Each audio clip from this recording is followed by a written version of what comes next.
How did the Packers do?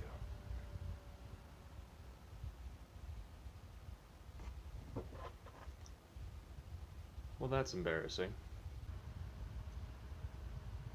Alright, so I know this video is coming out a bit late, and honestly, it's just because I was dreading making this video. The Green Bay Packers lost to the New Orleans Saints in Week 1, 38-3. Um, yeah, I'm just gonna get into it, and I want to get this over with because it was not pretty. Aaron Rodgers had 28 attempts, completed 15 passes, had 133 yards, and he threw 2 interceptions, and he had a QBR of 13.9.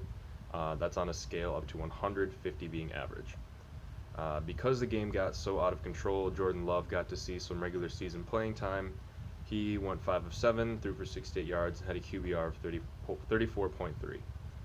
Rushing the ball, Green Bay had 30, or excuse me, rushing the ball, Green Bay had 43 rushing yards total, mostly because they were reliant on passing because they were playing from behind. Receiving, Devontae Adams caught 5 passes for 56 yards. MVS caught 3 passes for 17 yards. Randall Cobb caught 1 pass thrown by Jordan Love for 32 yards. And Amari Rodgers, the rookie draft pick, he caught his first pass as a Packer for 19 yards.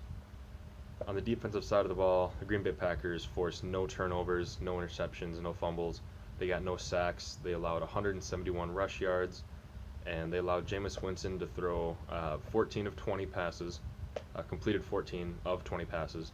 He threw for 148 yards, and he threw for 5 touchdowns with a QBR of 91.6. Alvin Kamara, the Saints running back, ran the ball 20 times for 83 yards, and for the Saints defensively, they had 2 sacks, 1 on Rodgers, 1 on Jordan Love. They forced 2 interceptions thrown by Aaron Rodgers, and they only allowed 43 rush yards. For the Green Bay Packers, the offense couldn't move the ball, and the defense couldn't stop the ball. Very ugly week. The game was over by halftime, and frankly, I just want to forget about it and move on. Now, looking forward to tonight's game, the Green Bay Packers will host the Detroit Lions in Lambeau Field at about 7:20 on ESPN on Monday Night Football. I did look at the ESPN Football Power Index, and Green Bay does have a 67.3% chance to win this game according to their analytics.